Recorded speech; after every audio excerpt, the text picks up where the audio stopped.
Welcome to our GARRS Masterclass. We'll begin with a quote from Jim Cashin. Jim Cashin founded GARRS in 1980.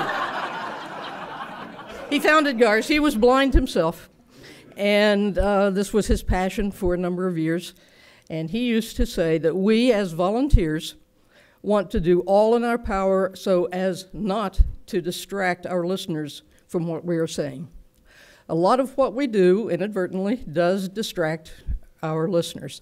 If you're listening and you hear a blatant mispronunciation, you start to think about that, and then you miss a sentence or two. If you hear somebody cough, if you hear a repeat, those kinds of things are distracting to our listeners, and we want to strive not to have those kinds of things in our recordings. So a lot of what you're going to hear today is points or are points to help us not do those kinds of things. And hopefully, if we do them, recognize it and fix it. Today, our agenda, briefly. We're going to have some words from Susan Larkin. Now, many of you know Susan. She is a long-term volunteer and has worked with GARRS for a number of years. And she is an actress and a voice coach in town. And she's going to talk to you about voice things. Eric Singer, who also many of you know, Eric is one of our producers. He's going to talk about the equipment in the booth and how to best use that equipment in order to produce good recordings. Kevin Burnip is here.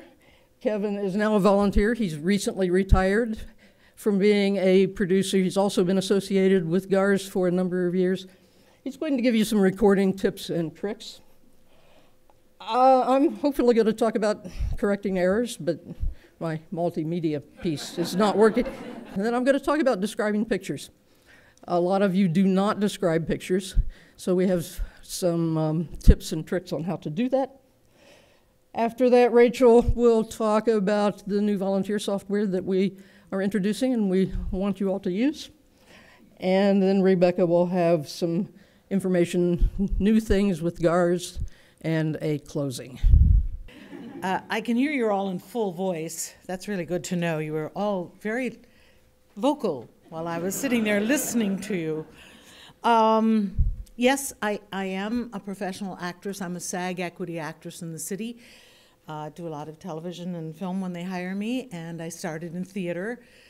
And I teach voice and speech, and I work a lot of my work now these days, just so you know you're not working with just some old crank, is I work a lot with dialects, with actors. If they need a dialect, I teach them. If they have a dialect, I can help them take it out.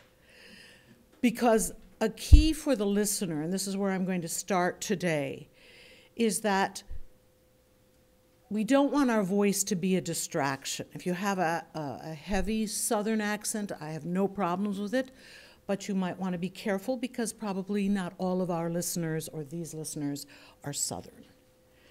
So knowing that and expecting that, just be aware that you now have multi-ears listening, not just Southern ears. So talk to me if you have a really thick Southern accent. We'll talk about that. One of the biggest things, I teach voice and speech. I always tell my actors, and I only work mostly with actors. We'll talk about that later, because I don't have time to teach you the King's English, is hearing and listening. There's something humming in the room. You've all been hearing it, but you haven't listened to it until I just stopped talking. So one of the most important things to know is you have approximately 4 seconds to make an impression on a listener, and then 15 seconds to listen, to hold them. You want your voice to reach out, pull them to you. I do a lot of audio book recording for Audible Inc. That's the other sidebar of my life. And that's cold reading, which is what you guys do. I get a book, I get a chance to scan it, look for big words that I don't understand. You don't even have that unless you're pre-reading something. So that's called cold reading, and I'm going to, if you want to take notes, I would respect you and appreciate that. So one of the things that really helps listeners, and you help them listen to you, is when possible, try to do a falling inflection as you start a read. This is what I'm doing right now. A falling inflection has the listener wait for the next thing. If I were to say everything with a rising inflection, that's not as interesting, because pretty soon it gets really boring, and you want to be careful of that. You are certainly welcome to do rising inflections, and they're important, like I just said. But a falling inflection, usually, most of the time when you can, at the top of whatever you're reading, or the beginning of a new paragraph or a new chapter if you're reading a book, falling inflection is really good. It's a trick actors use all the time, which is why we listen to each other on stage. Anybody have any questions or disagreements on that? I just thought I did. A falling inflection is where you start at a relatively high pitch and just go down, because then you anticipate what I'm going to say next.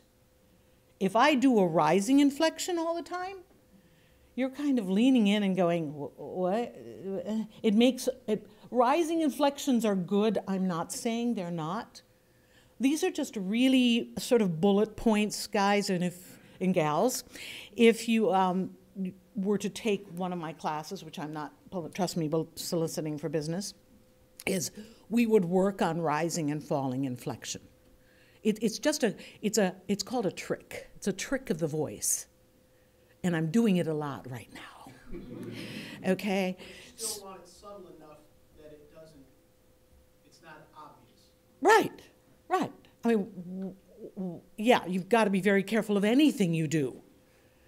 But falling inflection helps a listener pay attention because they anticipate what's going to be said next. It's just a trick of the ear. I mean, I don't want you to say everything like this, and then read like this, and then read like this. That just gets boring and dull. We speak way too fast in this country, okay? Americans are notoriously lazy listeners, and we speak at the rate at which we listen. In case you've never heard that statistic before, or that theory, is that we speak at the rate at which, so if you're a speaker who talks like this, and you really think you're not speaking fast for me, I'm breathing fast. If I'm listening to you, I'm listening to you when you're talking this fast. I'm agitated, and it's a very subtle thing within a listening situation. I don't want you to talk like this. This will bore the crap out of me, and I don't need you to be slow. But there's a scale of between 90 and 110 words a minute, which is where the average listener hears the news and hears anything that they read. Audiobooks. If any of you listen to audiobooks, we track things at a certain rate. It just helps the listener. Too fast agitates a listener. Too slow bores the crap out of them, if you'll pardon my French. Okay? So we've talked about two really important things. I started with hearing and listening, and the reason I started with that is if you don't know how you sound to me, as you're the speaker, I'm the listener, if you don't know how you sound to me, you have no idea what I'm hearing. And that's the greatest danger public speakers make, presidents of the United States make, and all sorts of people make, is they have no idea what they sound like to the listener. And if you're the speaker, the listener is the most important person in the room. You are not the most, you're only the messenger. If they don't get the message, you're wasting air and you're wasting their time. And I loved it that Jane brought up a point about garbling words. If you garble a word, which you guys have the luxury of going back over and fixing, hopefully, is we suffer as the listener what's called a brain trip. I'm saying, did he just say hell or hill? You're still talking, and you've lost me. You've lost me for like 30 seconds, and pretty soon I'll just stop listening to you. So you do want to correct mistakes, okay? which I guess you've all been told 1,000 times, right? So now here comes another bullet that's really helpful. Actors use it all the time. You hear it on when you hear voiceover work and commercials. Verbs are really important. A verb within a sentence helps the listener track the information. I just used an example, and I just used another example. Verbs help you track action. Not that you can't say, you know, Bertha went to the store. You certainly can. But the key with verbs are, as often as you can sort of nail it without slapping me over the head with it, try to remember that verbs are really important to the listener. Okay? Another trick, these are all things I use in my classes, only in greater detail, so you guys are getting a crash course. And that is anything that's, I call them bridge words. And I just use an example of another example, but we'll go back to that. Bridge words are words such as and, but, so, like, anything that takes you from one subject to another or starts another subject. I just used a bridge word. Did everybody hear it? It was or. Thank you. You're listening. I appreciate that. Those are really important to the listener. They also help track the information. And you're speaking to people whose sense of hearing is very sharp. And if they don't hear it a certain way, they are likely to stop listening. Very likely to stop listening, in my opinion. And I work with a lot of different types of voices. So we've talked about knowing how you sound to your listeners, falling inflection when it can be used and you think it's viable, please use it.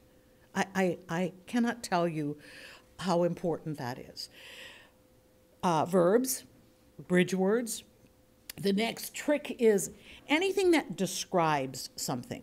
Okay, so if I say to you, she was a beautiful girl, okay, cool. But if I say to you, she was a beautiful girl, you hear that differently and you begin to picture girls. So if I say he was seriously sorry, that's the bridge word, the descriptive word is what's important. Seriously sorry. I mean, we already know he was sorry, but the fact that he was seriously sorry has a little bit more sort of punch to it. Does that make sense to everyone? If I were to say he came dangerously close to hitting the child, that makes the listener go, crap, what was he doing? The fact that he almost hit the child is important, but the fact that he was dangerously close meant that maybe he was 2 feet from the kid. So any time you can actively use what's called a descriptive word, which are usually adjectives, those of us who are all English majors, you might want to remember that. The other thing, and I know they tell you this here, is if you read at the same pace throughout the whole thing and you talk like this and it just becomes rather remote and it's always like, and this was this, vary your pacing. You don't have to say everything at the same pace because some things just aren't important. Did you hear what I just did? So you get to vary the pace. You kind of have to know how to cold read, though, to do that. You have to know that what you're saying here was kind of important, so I'll slow down, and then the rest of it I can just keep moving and move on to the next thing. Okay, last big point is you've got to finish words, gang. You have got to say but. You have got to say that. Without spitting on me, without spitting on the mic, without making a listener crazy, without a lot of what they call in the audio book business mouth noise. I don't want to hear a lot of that. Trust me, you want to get as clean, as they call it in the audio book business, as possible. That, of course, is on the condition of the mic, where you are, placement-wise. But if you can finish words, it really does help the listener. It really does. And if it helps, just before you begin to read, just warm up by saying D-D-T-T, D-D-T-T, and then just say that dog. That's all you have to say, just that dog. Because you're going from a T to a D, which is a hard sound and what's called a soft sound. That dog. Another big note, multisyllabic words. Do not slop over multisyllabic words. And we all know what multisyllabic, hear me using this word? Do not say multisyllabic. Because my brain is going to trip, wonder what you just said, and you've lost me. You don't want to do that. And their articulation, I want to hear all the components of the word, especially if what they're called in the business a setup word. And usually, anything that's multisyllabic is a setup. If I'm going to say extraordinary, I'm setting something really big up, and I want to hear extraordinary. I don't want to hear extraordinary. It would make me crazy as a listener. That's why tricks are, not tricks, but techniques are so important. That's why the use of verbs can make anything sound almost intelligent, if that makes sense. So if you think in terms of the tricks or the suggestions, I hate to use the word tricks, but they're technical tricks that all good voice actors use. And if you begin to listen to really good voice actors, you will hear them using it. I am not kidding you. When you begin to speak for another voice, you want to be, first of all, you take a beat. So you want to say, Bob said, I think we should go to the store. That's where a falling inflection is really helpful. If you are quoting a character, you want to take a little beat. If the line said, and then Bob said, let's go to the store. Or if Bob said, do you think it's going to rain today? Use a rising inflection, but give it a little bit of just what they call a beat in the business. And you do want to shift your voice slightly for any quotable items. I'm using quotes around the word quotable items. Did you hear what I did? I stopped before the word and I stopped after the word. Look, this is not brain surgery. These are tricks. And it does take a certain amount of practice. Use it in your everyday life. I tell students, your instrument is always with you. You're sitting in the car at a light and you say, you see the big billboard, it says, call Bob Smith, lawyer for drunk drivers. Read the thing out loud. It's about drunk drivers, right? That's who Bob Smith is. He's a lawyer for drunk drivers. Start reading anything you see. Start reading out loud at home when you read a book or sitting behind the cereal box. And begin to look for verbs, descriptive words. Anytime you have to quote something, that is all very helpful. Which brings me to a point that a young man, as we were coming in, he asked about using dialects. That's a GARRS call. If you don't know German, I wouldn't use German. I wouldn't use it unless you know, unless it's written phonetically for you. I caution you about getting into dialects that you are not comfortable with, because if you attempt to do a dialect and you're doing it wrong, and I do about 10 dialects, I teach a lot of different dialects, you're going to confuse the hell out of me. If you think you're doing German and you sound like you're from Sweden, I don't know what you're doing. I don't want to hear it. Don't do it. That's unless you know how to do a German dialect or Polish. Polish is here, you'll know. And then there's, of course, British, which is the most familiar to the American ear. That's a whole nother, that's their question. That ain't for me. Unless you've time to come to me and say, how would I say this with a Swedish accent? Oops, I'm losing my name tag. Everybody knows I'm Susan Shalhoub Larkin, right? Okay, I'm gonna take that. My name is Sue Bilkey, and I read the Atlanta Business Chronicle. So the question that I have kind of builds on this gentleman over there. A lot of times when I am reading something, a quote begins the sentence, and then it would say, you know, John said at the end.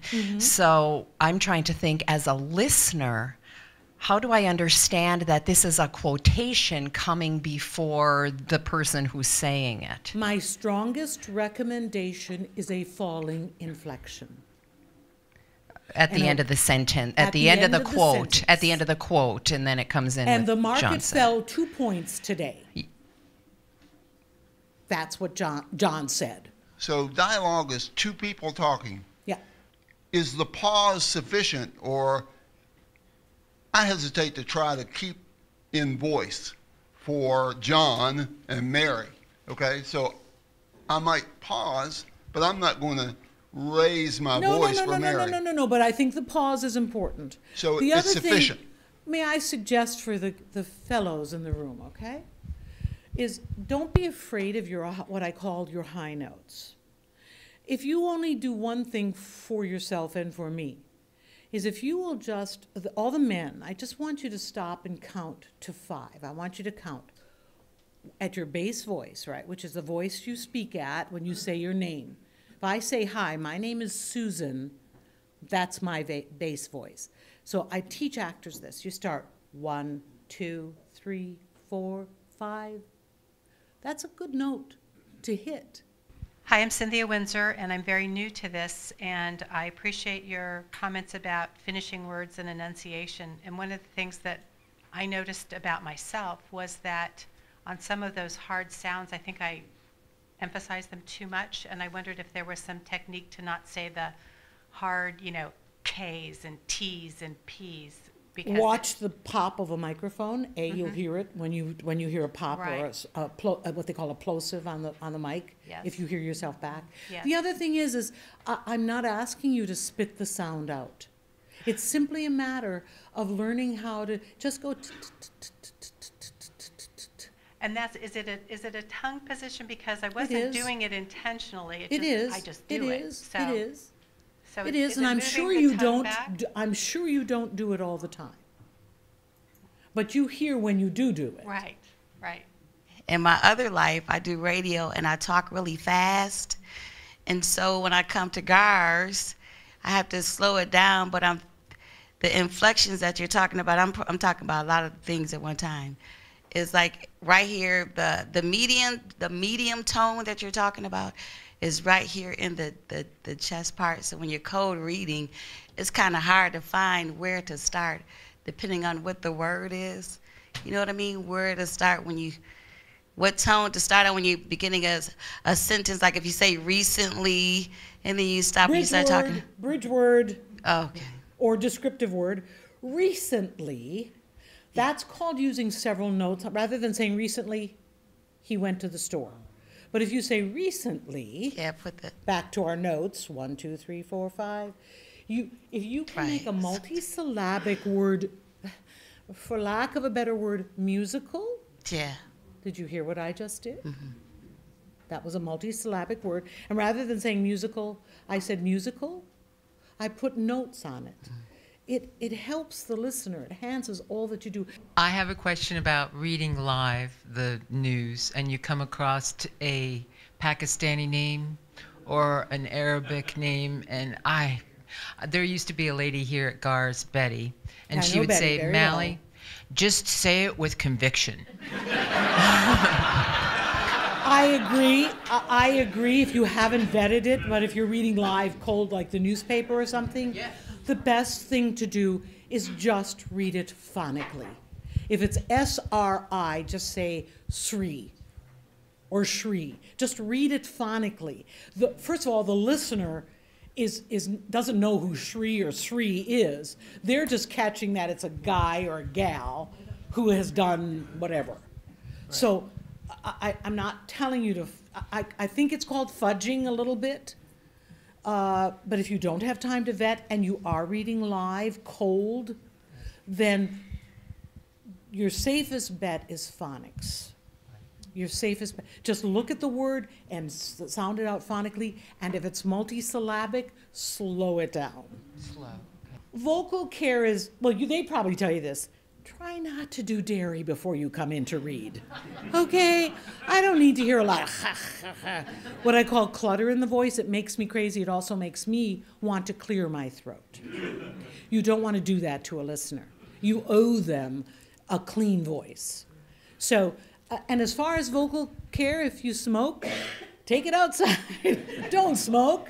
One of the best things to do if you're doing it at home, even if you're doing it here, I tell this to actors all the time backstage, keep a bottle or glass of ice water and hot water. Just hot water. It can be hot tea. I wouldn't say coffee necessarily. And in between stuff, sip hot, cold. What it does is it keeps the vocal cords kind of stimulated. It's also great when you have a cold and a sore throat. Hot, cold, cold, hot. I don't care which direction you want to take it. A sip of cold, then take a sip of hot. It keeps it's like massaging the vocal cords. It's really a super trick. Okay? And it works. It really works. Also, if you do have a sore throat, this is just me talking, and if your doctor tells you otherwise, then fine, listen to him.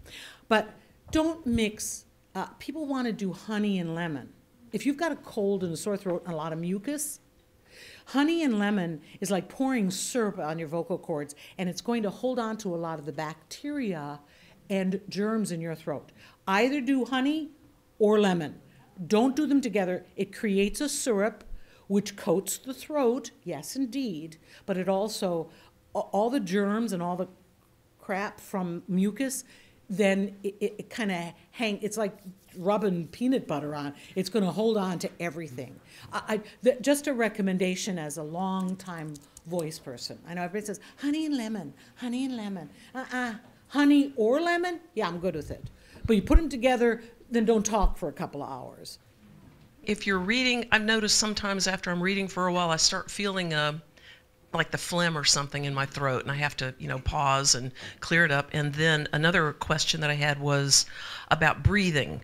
Before you start like a new paragraph or whatever, should you like take a nice deep breath? Definitely. And then start to record? Definitely. And do you have any tips about, not having the reader hear you, gasping for breath before you go to the next sentence and all that sort of thing? Mic. That's what we do for books. Oh, okay. Is if you're going to go, just turn your head briefly and then get back to the mic. That's just a technical trick.